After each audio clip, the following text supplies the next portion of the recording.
Assalamualaikum warahmatullahi wabarakatuh. Nah, teman-teman, Orasi Media di sini episode pertama perdana mencoba ya kita isinya ngobrol-ngobrol aja ya, ngobrol-ngobrol santai tentang apa yang terjadi di dunia ini, kesehatan, konspirasi, hiburan segala macam. Naon we lah ngobrol ngalor ngidul karena lagi orasi obrolan rakyat sipil. Pertama-tama perkenalkan dulu, nama saya Opey sebagai penghusada atau tukang pijat lah gitu ya ibarat tamu.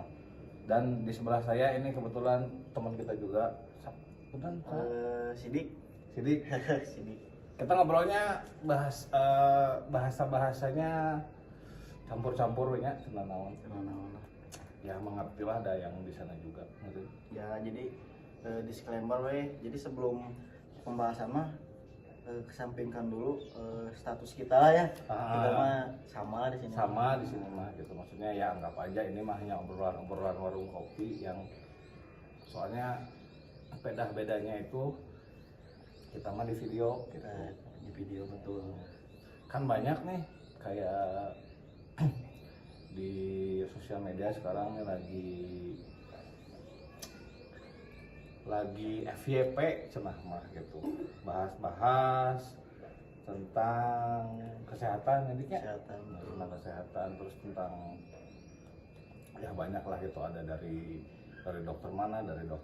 Nah kita mencoba buat membahas sedikit sesuai keilmuan kita gitu ya. Nggak ada bedanya sih, cuman ada ini mah ada perspektif kita ya, dalam keilmuannya mah sama. Kita melihat dari POV lainnya lah gitunya, mungkin jadi bisa bahan buat teman-teman di luar sana, bahan pertimbangan, bahan edukasi gitunya. Mungkin bisa juga dibikin lebih dimengerti aja gitu ya, bahasa awamnya lebih mengerti begitu. Lebih mengerti. Jadi kan banyak ya masalah kesehatan itu, mulai dari gula gitu kan, terus katanya lemak, tapi sering yang kami hitamkan tuh kayak daging-dagingan, misalkan lemak jeroan, terus nasi kan karunya sama kasihan lah gitu. Nah kita bahas satu-satu. Contoh misalkan kayak kemarin kan beberapa minggu waktu yang lalu sempat ada di YouTube itu guru kita guru kita bersama Dr. Tirta sama si Pres Teguh lagi ngobrolin banyak lah. Di situ ada satu hal yang kita bisa bahas. Contohnya Dr. Tirta pun sendiri mengatakan bahwa kasihan nih nasi cenah disalah-salahin wae gara-gara penyebab diabetes lah atau gimana lah gitu lah. Iya, katanya jangan terlalu banyak makan nasi silakan. Sebetulnya gimana sih menurut Akang gitu, jangan banyak makan nasi, kan energi gitu buat kita tuh sebetulnya.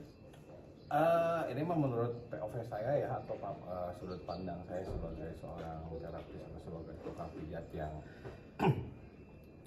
sebetulnya kalau mau makan nasi, saya setuju dengan statement Dr. Tirta gitu. Ketika kamu makan nasi, ya kurangin minum minuman botolan. Apalagi kita nggak bisa pungkiri lah di zaman sekarang ini tuh untuk mencegah gula itu sebetulnya sangat susah sekali.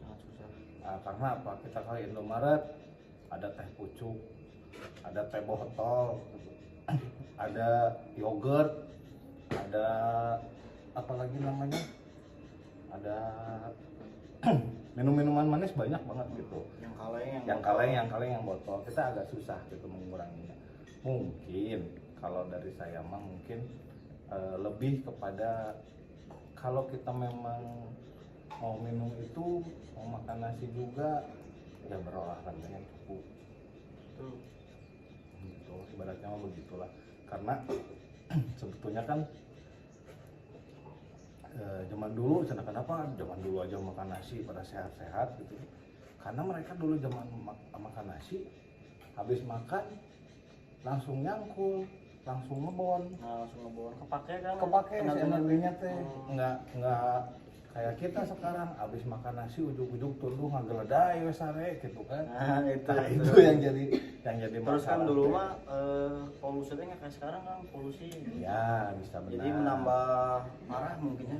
Nah, betul. Karena kan zaman sekarang kita kalau makan apalagi teknologi sekarang udah canggih, sosial media gampang dijangkau, udah makan teh sambil ngerokok tiduran gitu kan, Sambil scroll Scroll, TikTok ya, gitu. scroll.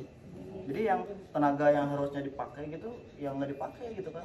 Ya, jadi minimal kalau saran dari saya sih minimal jalan tiap pagi itu bisa 30 atau sampai 40 menit lah, Jalan santai lah. jalan santai. Nah, terus juga ini kita ada lagi kemarin dari si podcastnya si Deddy Kobusier, Dokter Cahyo kalau nggak salah menyebutkan bahwa sarapan terbaik adalah tidak sarapan. Tidak sarapan. Nah, gimana menurut Siri? Jadi kebanyakan sekarang mungkin udah kebiasaan kan ya. Katanya kalau kita dibilang pagi-pagi jangan sarapan tapi lapar sana kan katanya. Karena mungkin udah biasa juga pagi-pagi nasi kuning misalkan bubur, apalagi nasi yang panas itu diubah jadi glukosanya tuh cepat sekali kan gitu.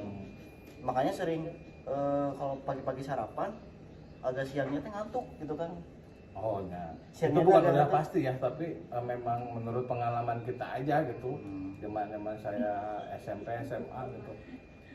Kebetulan saya orang yang setuju dengan Dokter Cahyo bahwa sarapan terbaik itu tidak sarapan. Mungkin balik lagi karena kebiasaan. Karena kebiasaan kayak saya waktu zaman SMA sekolah dulu, saya jarang sarapan. Jadi sarapannya itu istirahat pertama, misalnya jam 10, jam 11-an lah gitu. Sarapannya itu pakai Indomie. Kayak Indomie Nggak sehat. penting mah tenaga. Yang penting tenaga, tapi kan jadi energi. Iya. Maksudnya jadi energi itu jadi berpikir itu kayak kita berpikir belajar itu teh energi kan kita Energi keluar. betul. Nah, dibalik dari yang tadi itu impactnya kan nanti bakal misalkan gula darah nih, darah tinggi dari sarapan nggak benar, makanan nggak benar. Terus saya pernah nanya ke salah satu seperti pasien lah gitu, katanya beliau tuh darah tinggi, gula darah. Terus saya bilang makanannya dijaga.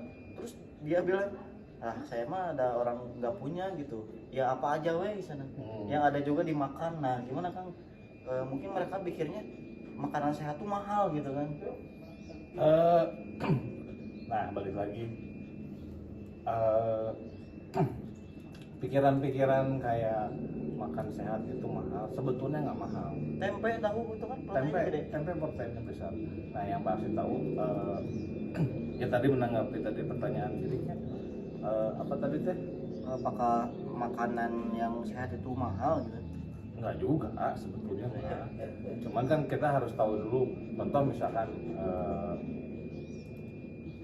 tempe mau diolah, mau dikasih selimut gitu, jadi tempe mendoan atau digoreng langsung gitu, itu sebetulnya bagus. Tapi yang saya tahu sih yang lebih baik itu dikukus, jadi nggak digoreng biasanya gitu. Kalau nggak tempe mentah gitu.